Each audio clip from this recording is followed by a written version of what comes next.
C'est parti. Alors, bienvenue, mesdames, bienvenue, messieurs, à cette rencontre du mois d'avril du Conseil des maires de la MRC des Chenaux. Alors, en tant que représentant élu de la MRC, que nos délibérations soient guidées par la sagesse et empreintes d'équité et de tolérance, afin que nos décisions servent en premier uniquement l'intérêt de notre population et son mieux-être. Alors, merci beaucoup de votre présence. Maintenant, comme on sait qu'on est toujours en virtuel à cause de la pandémie, eh bien, on va vous demander, en fin de compte, une résolution puisqu'on doit siéger à huis clos. Alors, ça serait proposé par? Diane Aubu. Appuyé par? Christian Fortin, je vais appuyer, Monsieur le Préfet. Merci beaucoup. L'adoption de l'ordre du jour, vous avez pris connaissance de l'ordre du jour et si elle vous convient telle qu'elle vous a été soumise, eh bien, proposé par?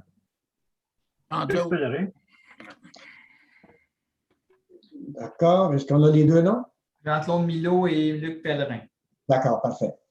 L'adoption du procès-verbal de la séance ordinaire du 17 mars 2021. Vous en avez pris connaissance, si tout est complet ou... alors, ça serait proposé par? Monsieur le Préfet, je propose... Avec dispense de lecture. Christian Fortin, d'accord. Au point 5, adoption du procès-verbal de la séance extraordinaire du 29 mars 2021. Je le propose, Monsieur le Préfet. Monsieur Simon, appuyé par Monsieur Destaler. J'appuie. OK. Voilà. Maintenant, à la gestion du personnel, l'embauche coordonnateur du service de sécurité incendie, Monsieur Simon, commentaire sur...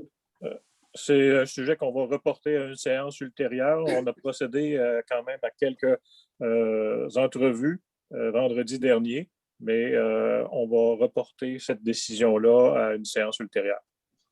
Merci beaucoup. Octroi d'un mandat à FQM, évaluation foncière, pour la réalisation d'inspections résidentielles supplémentaires, M. Barry. Oui, juste pour vous rappeler, historiquement, on a une employée là, qui est en congé de maladie depuis quelques temps, qui a été remplacée temporairement par une autre employée qui est actuellement en congé de maternité. Donc, l'occasion se présente à nous. La FQM pourrait, en sous-traitance, réaliser 1000 dossiers, fiches d'évaluation, principalement du maintien d'inventaire dans nos municipalités. Donc, pour ne pas avoir de retard dans ce service, on propose d'embaucher, d'octroyer ce mandat-là à la FQM Évaluation pour la réalisation de 1000 fiches d'évaluation de la période de juin jusqu'en septembre environ. On avait eu à la dernière séance une réflexion de possiblement embaucher quelqu'un en secrétariat pour venir nous aider à ne pas avoir de retard, mais étant donné cette offre de l'FQM, le Comité des ressources humaines propose plutôt, comme je disais, d'octroyer le mandat à l'FQM et de ne pas embaucher quelqu'un en secrétariat dans ce secteur d'activité. D'accord. Alors, pour cette mise à jour en évaluation, proposée par? Guy Simon, je le propose. Oh, Guy. Je vais seconder Guy. Alors, M. Guy Simon propose et Diane Aubu appuie. Merci beaucoup. Juste une petite question. Le fait qu'on avait une résolution pour embauche d'une secrétaire, as-tu besoin de l'abroger ou non? C'est inclus dans le projet de résolution. OK, tu l'as mis dans le projet, c'est beau. D'accord. Au point 7 maintenant, on a la liste des chèques émis et autres sommes déboursées. Alors, vous en avez pris connaissance et si tout est conforme, alors ça serait proposé par Christian Gendron, appuyé par Luc Destaler, j'appuie. Merci. Au point 7b, on a avis de motion pour arrêt de règlement 2021-127, règlement déléguant le pouvoir d'autoriser les dépenses et de passer des contrats au nom de la MRC. Alors, qui donne l'avis de motion? Christian Fortin, je donne l'avis de motion avec dispense de lecture. Merci. Au point C, c'est l'adoption du projet de règlement 2021-127, règlement qui délègue le pouvoir d'autoriser les dépenses et de passer des contrats au nom de la MRC. Propose, Monsieur le Préfet, Christian Fortin. Appuyé par? Yves Veillette, je l'appuie. Merci. Ensuite, on a une résolution de concordance et de courte échéance relativement à un emprunt par billet au montant de 347 300 qui sera réalisé le 28 avril 2021. Alors, cette résolution-là serait proposée par? Diane Aubu. Appuyée par? Christian Gendron. Merci. Une résolution également d'adjudication de l'emprunt lié à l'acquisition d'un camion pour le service de l'hygiène du milieu, règlement numéro 2020-121. Patrick? Oui, les soumissions ont été ouvertes aujourd'hui par le ministère des Finances pour l'émission du billet là, pour l'emprunt de 347 300 $. Il y a eu 2 soumissionnaires. Et le plus bas soumissionnaire, c'est la Caisse des Jardins de Miquelon-des-Chenaux à 1,72 %. Donc, c'est eux qui seront mandatés pour l'émission du billet. Parfait. Proposé par? Guy Simon, je le propose. Guy Simon propose, appuyé par France Bédard. D'accord. Voilà. Maintenant, on est à l'acquisition de matériel informatique à partir des montants qui nous ont été octroyés. Alors, Patrick? Excusez-moi, M. le Préfet, je pense que l'item 1, c'était une résolution. Il y avait une modification à faire sur un règlement d'emprunt. On a peut-être parlé 2 fois le même sujet, là. Monsieur le directeur général, je pense que le point E, c'est une résolution d'adjudication de l'emprunt lié. Oh, c'est peut-être le même dossier, j'imagine, tout ça? Oui. OK. Oui, c'est On parle du camion, là. OK, oui, excusez-moi. on a modifié certains éléments Du règlement d'emprunt. OK, dans le point D qui était par rapport à l'échéance. Ça, c'est réglé. Puis le point E, c'était l'adjudication de l'emprunt. OK, parfait. Désolé, je voulais être certain. Merci. Ça va. Alors, je reviens avec l'acquisition de matériel informatique à partir de l'enveloppe qui nous a été octroyée par le ministère. Alors, M. Barry? Oui, effectivement, on a reçu une enveloppe d'aide financière pour favoriser, entre autres, le télétravail pour les employés de la MRC. Et on avait des besoins à ce niveau-là, notamment pour 4 employés, 4 nouveaux employés qui vont faire partie télétravail, partie au bureau. On partager là, éventuellement quand la COVID nous permettra de partager un peu plus, évidemment. Donc, ce serait pour l'achat de 4 portables, 4 sacs de transport et 4 écrans 27 pouces. La soumission s'élève à un montant de 8 144 $ avant les taxes applicables. Donc, on recommande l'octroi du mandat, pas du mandat, du contrat à interconnexion LD pour l'acquisition de ces équipements-là. Proposé par France Bédard et appuyé par Jean-Claude. D'accord. Au point G, maintenant, proposition de service de gesteur expert en gouvernance documentaire pour la maintenance et la gestion des documents. Alors, on explique, M. Barry? Dans la même lignée de l'aide financière qu'on a reçue pour doter la MRC d'infrastructures numériques performantes, on fait appel à cette firme-là qui va venir nous aider au niveau du classement, principalement pour la numérisation et la gestion documentaire. Donc, pour qu'on ait accès à l'ensemble de nos documents lorsqu'on travaille dans la maison ou d'un autre lieu que la MRC. Donc, on propose d'octroyer le contrat à gesteur expert en gouvernance documentaire pour un montant de 11 600 $ avant les taxes applicables. Voilà. Alors, proposé par M. Rayette et appuyé par? Luc Dostaler, j'appuie. Merci. Demande de soutien financier. Empreinte, revue d'histoire de la Mauricie et du centre du Québec qui aura lieu, évidemment, le lancement de cette revue aura lieu le 17 juin à Sainte-Anne-de-la-Pérade. Et notre contribution est de 500 $. Maintenant, il faut une parution dans cette revue-là. Et voilà. Alors, donc, proposé par? Je seconde juste pour mentionner que cette revue-là est strictement dédiée à la MRC des Chenaux.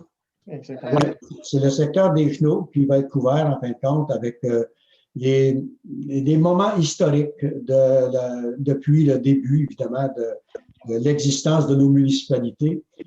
C'est évident que ça tourne beaucoup parce que c'est une réalité que les municipalités riveraines du fleuve Saint-Laurent, c'est bien sûr qu'ils ont beaucoup plus d'années de vécu que d'autres municipalités. Alors, donc, il y a de la vieille histoire là-dedans et c'est ce qu'on va apprendre, à fin de compte, à travers les années, comment ça s'est déroulé. Alors, des choses qu'on a entendu parler peut-être que de nom, mais on n'a pas su ce que c'était vraiment. Alors, nous aurons la chance d'apprendre ça par cette revue-là. Alors, ça s'est proposé par, on le fait? OK, Oui. D'accord. Au point 8, on a la conformité des règlements municipaux.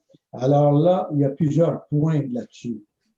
Oui, le premier avis de conformité pour la municipalité de Champlain, modifier le plan d'urbanisme numéro 2009-02 pour un projet d'expansion de l'affectation industrielle au nord de l'autoroute 40. Donc, selon notre directeur du service de l'aménagement du territoire, c'est conforme et on recommande l'avis de conformité. Alors, proposé par? Christian Fortin, je vais proposer. Appuyé par? Diane Aubu. Merci beaucoup. On continue? Oui, le second avis de conformité, Saint-Stanislas de Champlain, un projet de PPCMOI, donc un projet particulier de construction, de modification ou d'occupation d'un immeuble. Donc, pour la zone, pour le lot 5 394 909, zone 113-1, pour que la classe habitation soit un seul logement et que la classe commerce et services autorisés soient les groupes services professionnels personnels, services de comptabilité, administration de placement et secrétariat, services assurance, agents immobiliers de courtage et services de communication et de publicité. Donc, c'est recommandé par notre directeur du service de l'aménagement du territoire. Proposé par? On fait la proposition. M. Veillette et appuyé par M. Secondé. Pellerin. D'accord. Au point B, bien, c'est la réglementation des territoires contigus. Donc, là-dedans, il n'y a aucun dossier en avril 2021. Et à 8C, bien là, on a l'adoption du document qui indique la nature des modifications pour le règlement 2020-124. Il y a l'avis public, il y a différents documents, je pense, qui s'ajoutent là-dessus. Exactement. Donc, nous, on va déposer les éléments de concordance là, en adoptant ce règlement-là aux municipalités pour que tout le monde modifie dans leur règlement.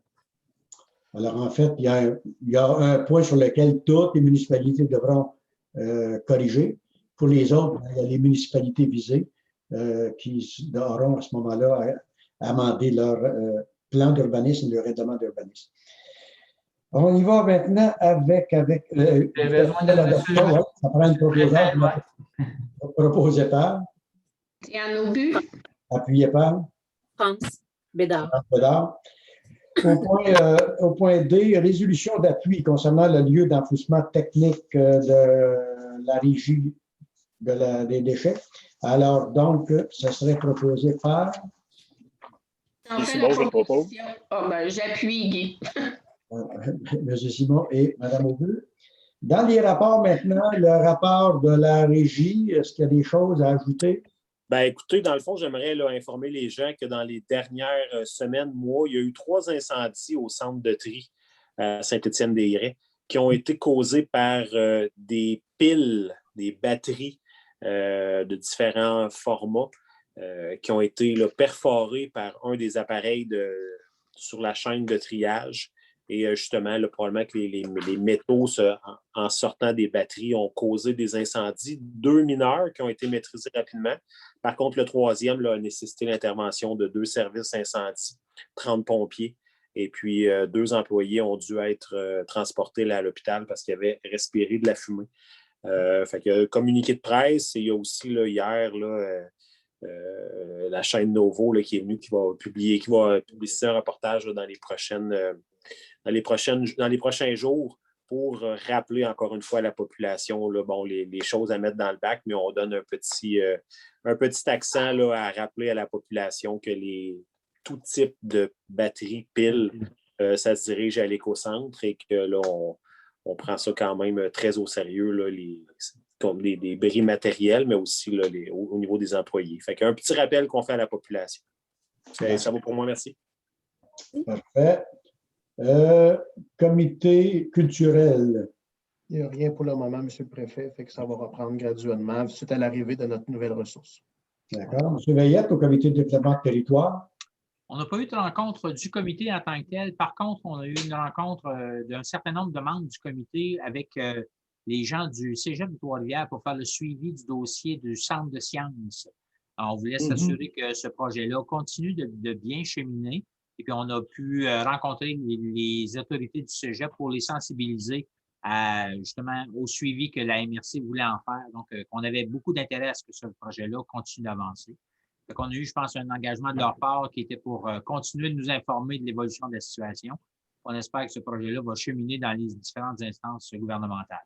Il n'y a pas eu d'autres rencontres à part celle-là. Bon, pour l'instant, on est en attente. Voilà. Merci. Comité des ressources humaines, M. Simon. Rien de particulier pour l'instant. Poursuivre l'embauche du coordonnateur en sécurité incendie de façon prioritaire. Parfait. Comité de sécurité incendie, M. Gendron. Votre micro. Désolé. Effectivement, là, c'est la même chose que Guy Simon vient de mentionner. Pour l'instant, il faut trouver le coordonnateur sécurité incendie qui va nous amener vers probablement un poste de préventionniste.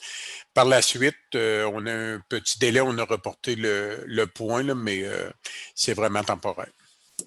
D'accord, parfait. Comité de sécurité publique, la réunion est à venir, M. Milot? Oui, puis je vais communiquer avec M. Routy. Il va mettre plus de patrouilles sur le rang Saint-Alexis parce qu'il y a beaucoup de trafic et c'est très rapide. Les gens se plaignent. C'est sûr que le trafic se déplace. Hein. Bon, on sait qu'il y a 2 rangs de fermés, là. Le rang Saint-Jean, le rang Sainte-Marguerite, qui étaient les 2 rangs principaux, en fin de compte, là. Et le rang Saint-Alexis, ben, il est comme le rang Saint-Félix, c'est peut-être pas la voie la meilleure. Alors, donc, il y a l'autoroute, encore une fois. Moi, j'encourage les gens à passer par l'autoroute et ça va faciliter leur déplacement. Oui. Okay. Monsieur le préfet aussi. Allez-y, oui, M. Pellerin. Allez-y, M. Pellerin. Oui, j'ai une question. Est-ce qu'il y a une date prévue pour la réouverture de ces rangs-là? Non. Pour ce qui est du rang Saint-Jean, la date qu'on nous disait, c'est-à-dire la période qu'on nous disait, c'était juillet. Maintenant, je sais qu'on a eu une demande ce matin pour faire en sorte qu'il y ait des travaux de nuit qui se fassent pendant plusieurs semaines, alors qu'il va probablement raccourcir la période qu'il avait demandé. Espérons. Mais avant juillet, j'espère rien en fin de compte de possible. Là. Et pour l'autre rang, c'est à M. Veillette là, de nous dire ce qui arrive, parce que moi, je ne sais pas. Je vous dirais qu'il n'y a pas vraiment de scénario de reconstruction avant 2022. On va être en expertise. On va être en expertise au niveau de ce pont-là parce qu'il serait probablement admissible à une aide financière de la sécurité civile. Fait que le temps d'obtenir les rapports d'ingénieurs, le temps de s'adresser aux différents programmes de sécurité civile ou du ministère des Transports. Fait que c'est certain qu'il n'y a pas aucun travail qui va être fait là avant le printemps 2022. Le début de l'été, on va retrouver le rang Saint-Jean, j'ai l'impression, avec beaucoup plus tôt que le rang Sainte-Marguerite. Pour vous encourager, je peux dire qu'on joue dans ce film-là depuis 2017 au niveau du rang Saint-Joseph et il n'y a aucun travaux qui a été commencé encore. Là. Alors, nous en sommes toujours dans des études et des ententes et les discussions, négociations avec les ministères. Alors, donc, c'est long et pénible. On continue maintenant. J'avais juste un petit commentaire, M. le Préfet. Il y a des enjeux de vitesse aussi sur la 138 aussi. Fait que peut-être inviter la population à respecter on sait qu'avec la période COVID, il y a des gens qui en profitent de faire des petites sorties, mais il faut peut-être diminuer un peu la vitesse. Là. Sûrement à Vatican et dans d'autres places, là, il y a peut-être des enjeux de vitesse aussi. Fait que voilà.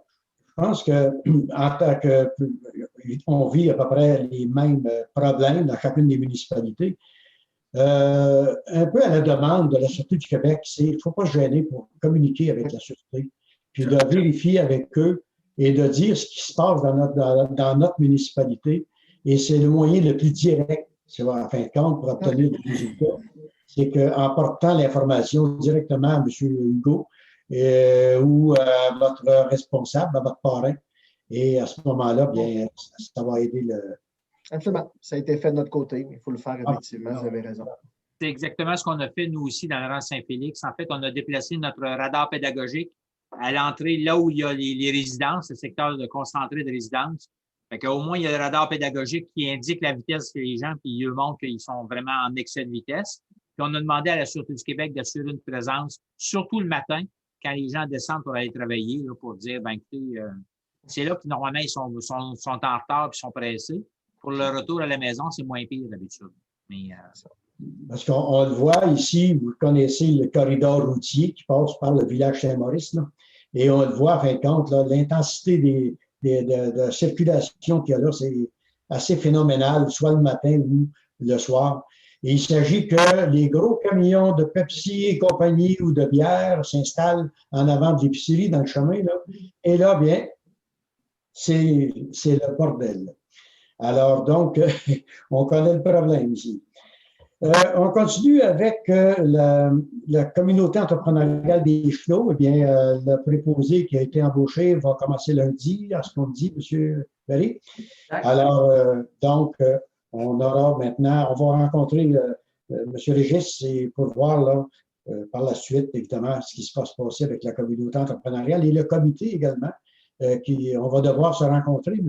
Veillette, au niveau du comité, pour d'abord voir de quelle manière on s'enligne maintenant là, avec la communauté. Je pense qu'il y aura lieu de revoir le plan d'action de la communauté entrepreneuriale avec la pandémie, puis les activités qui étaient prévues, puis l'engagement des partenaires. Il y a lieu d'avoir une bonne réflexion là-dessus. Ben voilà, je pense qu'il va y avoir une procédure d'amaigrissement au niveau du plan. Alors, le comité touristique, Mme Aubu. Donc, Mme Élise Marchand a débuté son travail la semaine passée. On a eu une première communication téléphonique pour l'organisation d'une rencontre d'un sous-comité touristique là, qui va avoir lieu la semaine prochaine. Fait que, à la prochaine rencontre, on va avoir pas mal plus de choses à vous partager. Ah, c'est ça, c'est sûr, parce qu'avec la pandémie puis le changement de personnel, bien, à ce moment-là, je pense qu'il faut prendre le temps de s'installer comme il faut. Au point 10, à ce moment-là, c'est que nous avons enveloppe projet structurant. Il y a 3 projets qui ont été soumis. Alors, M. Barry? Oui, le comité s'est rencontré la semaine dernière pour analyser 3 projets. Le premier, le nom du projet « Quand on se retrouve », un projet qui est supporté comme fiduciaire par le local Action Jeune qui est à Notre-Dame-du-Mont-Carmel, qui fait partie de notre plan à la MRC au niveau de la réussite éducative, qui cible principalement la clientèle des adolescents qui ont des besoins en ce sens-là. Donc, on recommande une subvention de 12 090 pour un coût total de projet de 47 300. C'est un projet qui va se dérouler sur 2 années. Deuxième projet qui a été soumis par la Société du site Madeleine de Verchères, aménagement des services complémentaires au pavillon permanent du domaine seigneurial, la phase 2. Donc, c'est pour compléter les travaux de restructuration, dans le fond, du pavillon. On parle d'une subvention de 12 500 pour un coût total de 30 253. Et le dernier projet qui est analysé a été soumis par les Fêtes champêtres, division Le Marché, pour un projet de marché public à Sainte-Anne-de-la-Pérade. Donc, coût de projet total de 31 600 et on recommande 8 215 qui sont les dépenses admissibles pour le démarrage du projet. Alors, si on est d'accord avec l'acceptation de ces projets-là, alors ça serait proposé par? Diane Aubu. Appuyé par? France. France Bédard, d'accord? Oui. Oui. Ça va. Maintenant, on s'en va au point 11. Le développement économique, on a quelques points au développement économique. Je vais demander à M. Veillette de nous présenter ces points-là. Oui, d'abord, le premier point, c'est un bilan qui vous est déposé, qui vous est présenté, qui a été préparé par Mme Cynthia Anne Aubu-Brassard, qui s'occupe de la gestion des fonds ou de l'analyse de nos fonds. En tant que tel, je vous invite à prendre connaissance. C'est un document très intéressant qu'elle nous produit. En fait, on apprend que les enveloppes disponibles pour la MRC, c'est 876 586 $. mais on a une répartition. Donc, l'utilisation du fonds actuellement, il y a un total de 644 000 $ qui a été octroyé à même ces fonds-là auprès de plusieurs entreprises du territoire. On peut voir un peu les différentes modalités en lien avec l'aide financière, parce qu'avec la COVID, il y a plusieurs programmes, plusieurs modalités qui ont été proposées. Alors, vous pouvez avoir une bonne idée là, de ce qui est admissible et des pardons de prêts potentiels pour les entreprises qui ont fait des demandes. Alors, on peut voir que ça représente des fois des aides financières très intéressantes pour les entreprises qui ont pu se prévaloir. Et il est encore temps de faire des demandes. Les programmes ne sont pas fermés. On a été en alerte maximale. Il s'agira de faire la démonstration des dépenses qui ont été encourues pour les entreprises admissibles. Mais à tout le moins, on invite les propriétaires d'entreprises à s'adresser à nos ressources, donc à Mme Cynthia-Anne Aubu-Brassard à la MRC. Je pense qu'il y a plusieurs demandes qui sont à venir là, qu'on voit à l'intérieur du programme en tant que tel. C'est le premier point. Le deuxième point, c'est une demande qui a été faite dans le cadre du programme d'aide d'urgence aux petites et moyennes entreprises pour le volet d'aide aux entreprises en région d'alerte maximale. C'est le dossier d'esthétique et massothérapie, Mme Rebecca Dargy, une entreprise de Champlain. Et après analyse, malheureusement, Mme Rebecca Dargy ne répondait pas aux critères du programme en tant que tel parce qu'elle a pu bénéficier de soutien financier de la part de Service Québec dans les opérations de démarrage. Alors, ça n'a pas nécessairement eu d'incidence au niveau de son revenu disponible en tant que tel. Alors, il y a une recommandation de refuser l'aide financière parce qu'elle ne respecte pas les conditions d'admissibilité. Alors, ça prendrait une résolution pour ce dossier-là, s'il vous plaît. Proposé par? Luc Dostavage en fait la proposition. D'accord. Appuyé par? Luc Pellerin. D'accord. Alors, Il reste un dernier dossier. Donc, c'est une demande de prolongation de la période d'amortissement pour un prêt, le prêt FliCovid 2021-07 pour Valentine Mobile. Or, les propriétaires de Valentine Mobile nous demandent, ils se sont vus accorder un prêt de 20 000 $ sur une période de 36 mois. Ils demandent de prolonger cette période-là, au lieu que ce soit sur 36 mois, qu'elle soit faite sur 60 mois. Donc, pour porter le total de la durée du prêt à 66 mois, parce qu'il y avait 3 mois de moratoire qui étaient accordés au départ. Donc, dans ce sens-là, il y a une recommandation positive de la part du comité d'investissement commun d'octroyer cet allègement-là sur la période de remboursement du prêt. Proposé par? J'en fais la proposition. Dans l'obus, appuyé par M. Pellerin. Ça va? Donc, on tombe maintenant dans les appuis. Merci beaucoup, Guy. On tombe dans les appuis demandés. La MRC Maria Chapdelaine qui demande de décentraliser le système de santé du Québec. C'est une grosse opération. Afin de favoriser une gouvernance locale, on sait que c'est 750 médecins qui ont émis 4 recommandations, là, peu coûteuses, simples et rapides, qu'on nous dit à mettre en place et qui ont été transmises au ministre de la Santé.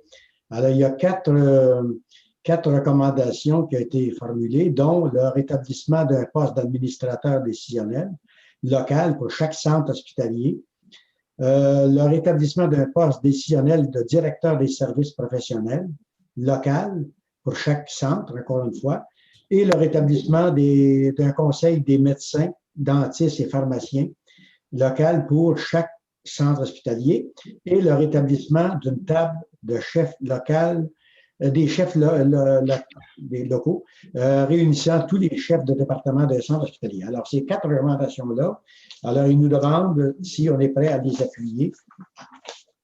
Si oui, alors qui en fait la proposition? M. Gendron?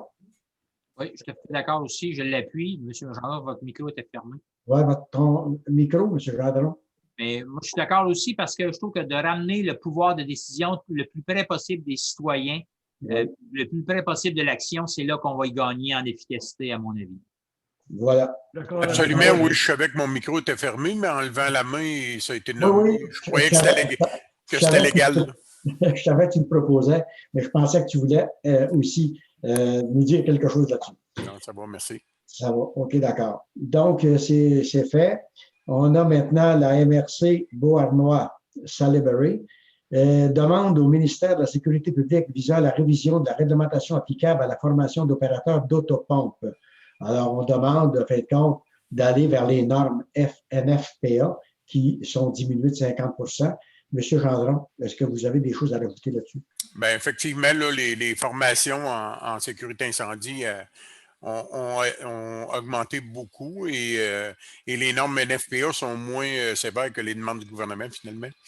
Donc, on pourrait appuyer ça là, pour essayer de ramener ça aux normes là, de la NFPA. Là. OK. Alors, ça serait proposé par vous, M. Gendron? Oui, je peux le proposer. Appuyé par? Je l'appuie. Guyette. OK, d'accord. Cogeco, concurrence dans le secteur des communications, on sait qu'ils veulent faire leur place, en fin de compte, parce qu'il y a les gros télécommunicateurs et les plus petits veulent aussi rentrer dans le marché. Alors, qui peut m'en parler? J'ai pris connaissance du projet de résolution. En fait, c'est un peu curieux parce que généralement, les télécommunicateurs supportent très mal la concurrence. Et là, ils invitent le gouvernement fédéral à ouvrir aux petits joueurs dans le domaine de la téléphonie sans fil, ou en tout cas dans le domaine du sans fil. Fait que c'est un domaine dans lequel ils sont peut-être un peu moins présents. Mais je trouve que c'est une bonne chose que d'encourager la concurrence. C'est toujours le consommateur qui gagne. Moi, en ce qui me concerne, je serais prêt à proposer cet appui-là à Cogeco. D'accord. Mais présentement, je pense qu'il y a une démarche qui est faite de la part du CRTC qui va dans le sens de la demande de Cogeco. Alors, ça va. Alors, tu en fais la proposition. C'est appuyé par... Je vais appuyer mon collègue Christian Fort. Merci.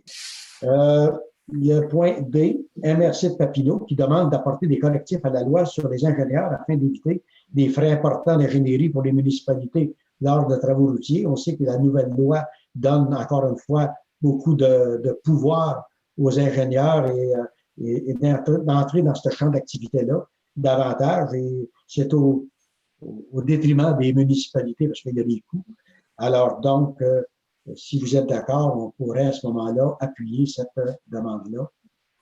Tout à fait d'accord. En fait, on parle de même dans les travaux de ponceau de faible diamètre. Fait que je trouve que de se donner plus de latitude là-dedans, là, j'en fais un accord là-dessus. Parce que oui, puis je sais que M. Pellerin va l'appuyer, parce qu'on sait très bien que présentement, quand on vient pour canaliser les fossés ou quelque chose du genre, eh bien, c'est l'environnement d'abord. L'environnement travaille qu'avec des ingénieurs et là, bien, c'est des coûts qui s'additionnent. Alors, ça va. Donc, on va appuyer ça. Il y a également la Fédération québécoise des municipalités, une invitation à adopter la Charte municipale pour la protection de l'enfant, ça va de soi. Je pense que tout le monde est de tout cœur pour, en fin de compte, appuyer adopter cette charte-là au niveau de nos municipalités. Est-ce que vous voulez en parler? Non, ça va? Non. On fait la proposition, Luc Dostaler. Okay. J'appuie M. Dostaler. D'accord. La résolution. Alors, la correspondance. Nous avons du ministre des Affaires municipales la conformité du règlement 2020-124 qu'on a parlé tout à l'heure. Alors, ça va, c'est accepté par le ministère.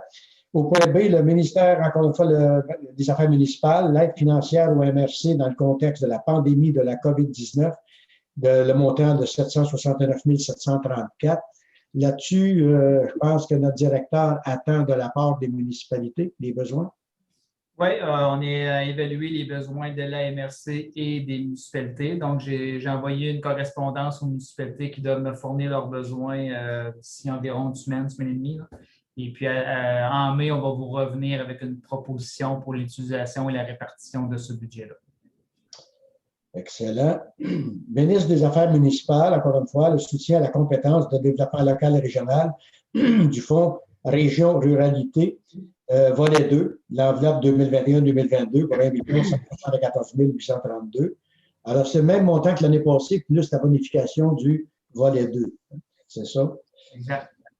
Alors, au point D, eh bien, c'est le CIUS. On a parlé tout à l'heure, Mme Aubu en a fait mention, concernant le dossier, en fin de compte, soutien aux actions en matière de sécurité alimentaire visant les personnes à faible revenu. Dans ce monsieur. Pas de la même affaire. Là, ça, c'est des récoltes. Ça va. Alors, ça, c'est le montant de Patrick. Total de 39 933 sur 3 ans qui provient, dans le fond, du CIUS, la mesure 13.1, pour nous soutenir dans le projet de Deschenaux Récolte.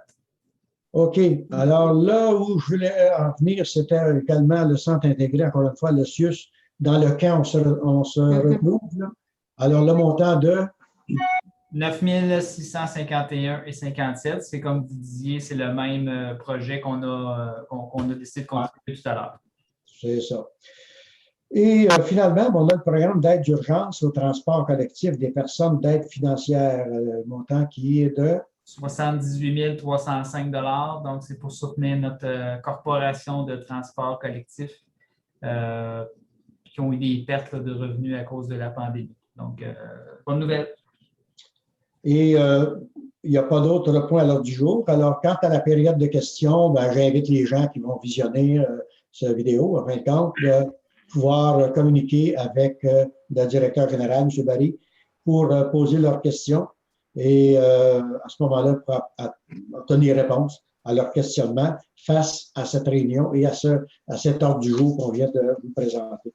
Alors, ça va, est-ce que Monsieur le Préfet, j'aurais un petit commentaire. Suite à l'annonce de l'Internet, j'ai eu des commentaires positifs de votre entrevue que vous avez accordée à Zone Économie comme à titre de préfet. Fait que je tiens à vous dire que je l'ai réécouté, je ne l'ai pas écouté en direct, mais je tiens à vous dire que vous avez fait une excellente entrevue et vous avez, comme d'habitude, très bien représenté notre MRC et surtout l'enjeu de l'Internet haute vitesse. Je tenais à le dire publiquement. J'ai eu des commentaires de la part de citoyens. Fait que bravo pour cette belle entrevue. Fait que je pense que c'est un dossier qui suit son cours, mais vous avez bien, comme d'habitude, vous avez très bien représenté la MRC. Fait que je tiens à le dire. N'en mettez pas trop. Là, non, mais c'est vrai, il faut le dire. Il faut le dire. C'est très. Non, je t'ai plus, le cours est plein. N'en mettez plus, n'en mettez plus. Alors, ben, écoute, c'est sûr. J'ai eu un message de monsieur de TELUS qui me demandait de communiquer avec lui, puis il me disait que Patrick avait eu des informations au sujet de la déclaration de procéder pour le réseau d'installation de TELUS pour le réseau de fibre optique dans nos municipalités. Peux-tu m'en parler juste un petit peu plus, Patrick? Parce que... Oui, bien, TELUS a annoncé la semaine dernière, à moins que je me trompe, là, 2 semaines, qui vont, dans le fond, moderniser leur réseau dans les municipalités de Saint-Stanislas et Saint-Prosper de Champlain. Il n'y a pas de nouvelles connexions où ils ne desservaient pas. Ce qu'ils font, c'est où ils offraient du coaxial. Ils vont remplacer ça par la technologie la plus à jour qui est la fibre optique. Et puis, donc, c'est surtout dans le cœur villageois qu'il y avait déjà accès à TELUS. Mais au moins, ça va être une technologie beaucoup plus performante. Bon, pour moi, c'est ça. Il n'y a pas d'aide financière du gouvernement pour ça. C'est assumé 100% par TELUS. Ben, je pense qu'ils n'en ont pas demandé. Si vous permettez, on va clore l'Assemblée, demeurer présent et on va pouvoir continuer à échanger sur d'autres sujets. Mais de la réunion en tant que telle, à ce moment-là, qui fait la proposition? Je propose la levée de l'Assemblée, M. le Préfet. Appuyé par M. Mandron. Alors, merci beaucoup de votre présence, encore une fois. Et si vous avez des questions, si vous avez des points ou encore des sujets de discussion, eh bien, on pourra continuer par la suite. Alors, merci.